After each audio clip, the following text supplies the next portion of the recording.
Irmãos amados em Cristo Jesus, graça e paz.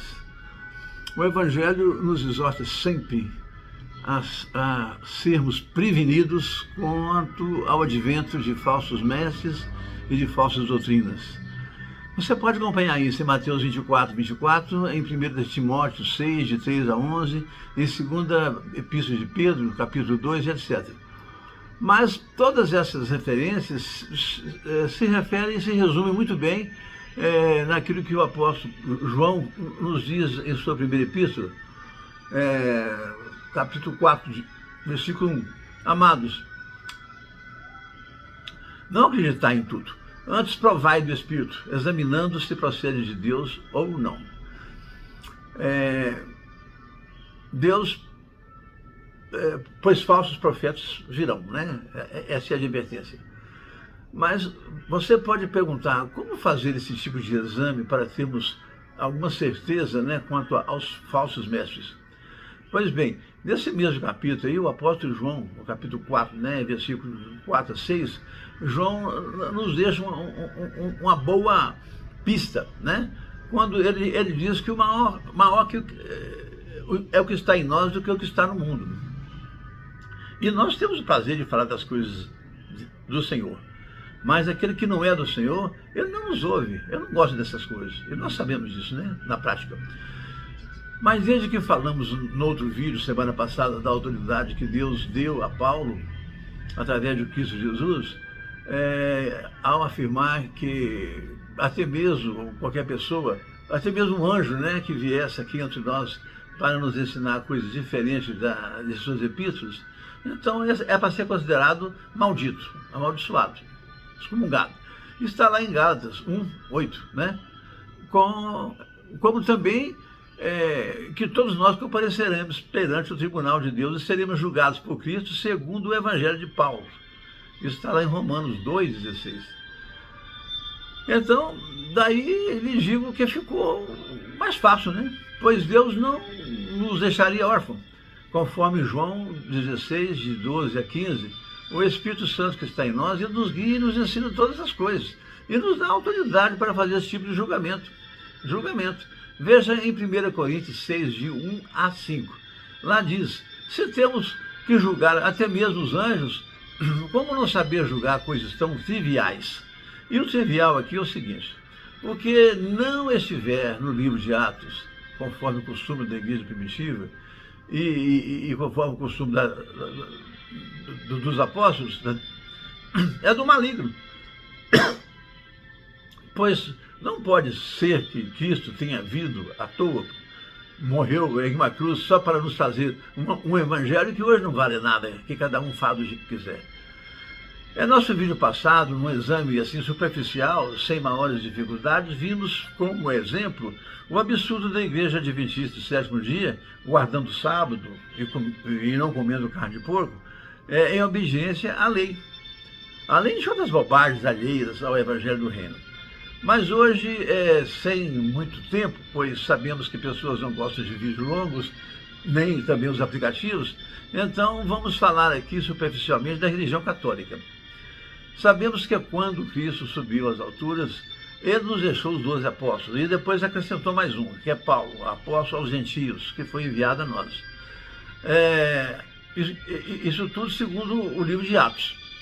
Mas isso prevaleceu durante o primeiro século até o século IV, quando o imperador pagão, Constantino, entre os dias 20 de maio e 20 de julho do ano 325, convocou aí pessoalmente, ele dirigiu e organizou, segundo os moldes do Senado romano, o primeiro concílio criador da religião católica, da cidade de Nicéia, né? Hoje é a Turquia, para dali em diante adotar liturgias, padrões a ser seguido em todo o império, tanto no Ocidente, que tinha como capital Roma, como também no Oriente,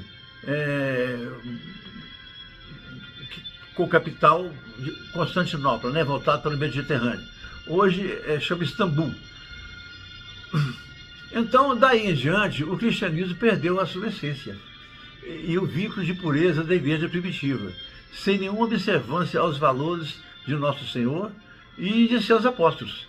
Ao invés disso, criou-se um monstro numa organização acesa sob a fogueira da vaidade e do poder pelo poder, cometendo absurdos tão graves como Napoleão, Hitler, que se a humanidade soubesse, o catolicismo nem existiria mais entre nós.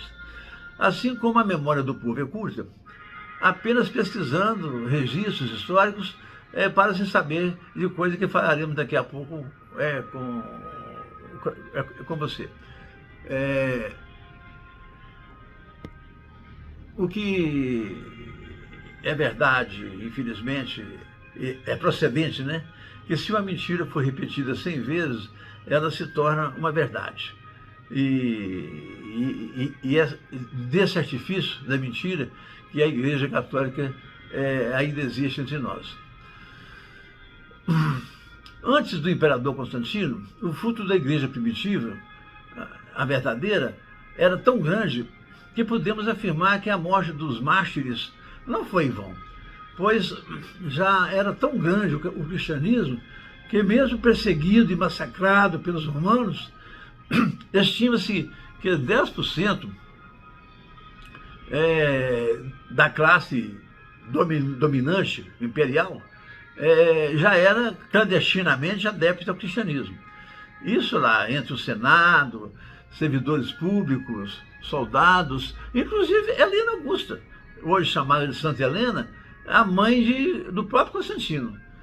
Mas se tornou oficial a religião após Constantino, através de ter um sonho, ao enfrentar e derrotar Maxentius, naquela batalha da ponte de Milvia, e isso foi em 28 de agosto do ano 312, quando pintou uma cruz nos escudos dos soldados e venceu. Mas mesmo assim, convertido à religião católica, mas não a Cristo. Pois ele não deixou de ser um monstro. Pois se no ano 325 ele dirigiu e criou a religião católica, no ano 326, olha bem, um ano depois, após sua então mulher, a segunda mulher dele, né, dizer a ele que o filho dele, Pisco, a atacou sexualmente sem maiores dificuldades, Constantino mandou os soldados executar e matar o seu general, seu braço direito, seu filho amado, Prisco, filho de Minerva, sua primeira esposa, sem direito à defesa, né, coitado do Prisco, apenas para depois a mãe de Constantino, Helena, convencê-lo que Fausta, sua segunda mulher, havia mentido para ele, para que Prisco não se tomasse como sucessor do trono, né? Então, ele se convenceu, mandou matar também a segunda mulher, Fausta. Nosso Senhor Jesus Cristo nos ensina, em Mateus 7, de 18 a 19, que uma árvore má nunca pode produzir frutos bons.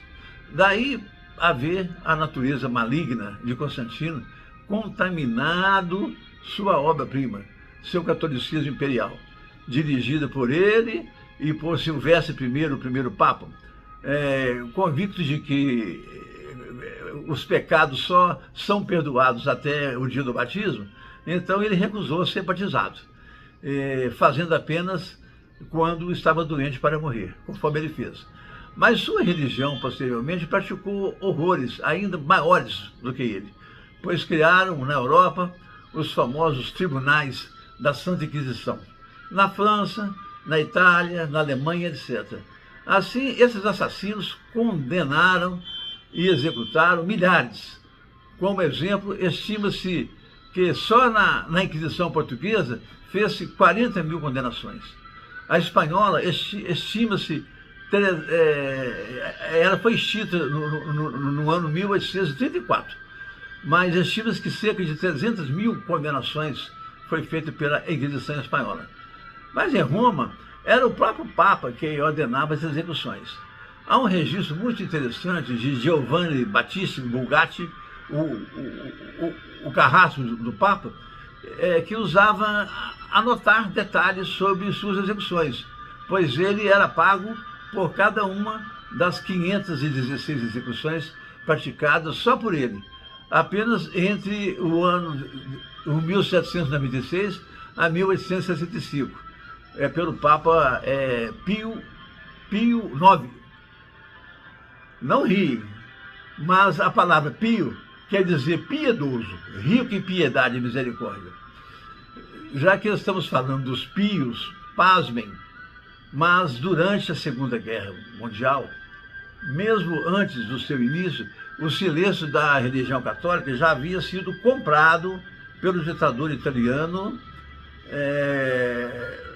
Mussolini, parceiro de Hitler, no nazifascismo europeu, conforme o Tratado de Latrão, quando o Papa Pio XI passou a ser também chefe de Estado do novo país do Vaticano. O Papa Pio XI morreu em 1939 e foi sucedido pelo Papa Pio XII, em 1939 a 58.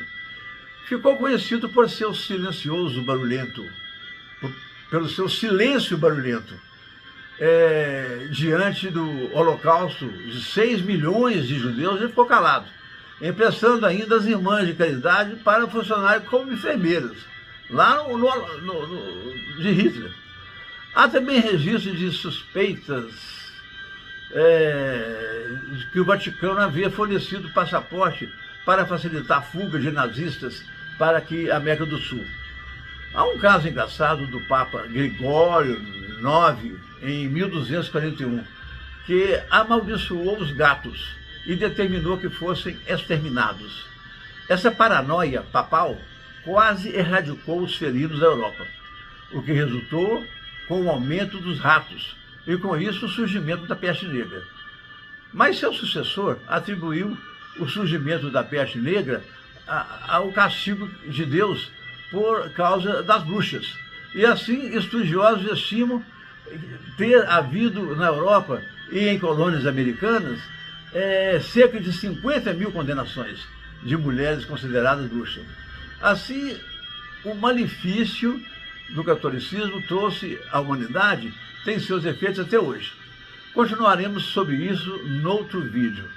Nosso objetivo não é estar a serviço o nosso objetivo é estar a serviço da verdade. A verdade que está em Cristo Jesus. Não temos nada contra ou a favor de uma determinada religião em particular, pois todas procedem do maligno, por terem a sua própria doutrina.